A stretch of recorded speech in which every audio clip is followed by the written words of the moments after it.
औरत का इत्तिकाफ करना।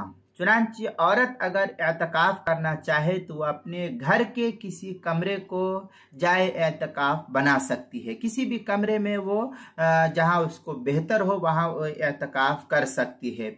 वो कमरा उसके लिए उस वक्त मस्जिद का हुक्म रखेगा, यानी उस कमरे से बिला जरूरत वो बाहर नहीं आएगी, उसी कमरे में इर्द गिर्द चारों तरफ वो रहेगी।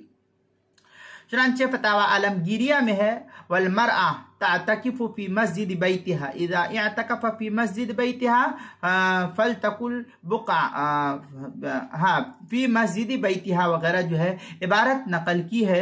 फिर फतावा आलमगीरिया में इस सिलसिले में काफ़ी तफसीली बहस है, पहली जिल्द सफ़ा 211, और इसी के हम मिसल इबारत जो है फतावा खानिया की पहली जिल्द सफ़ा 221, मराक़िउल फलाह उसकी सफ़ा 383, तबयीनुल हक़ाइक़ उसकी दूसरी जिल्द सफ़ा 225, किताबुल मसाइल उसकी दूसरी जिल्द सफ़ा 199 और 200 पर जो है इसको नकल किया है, सफ़ा नंबर 199 और सफ़ा नंबर 200 पर।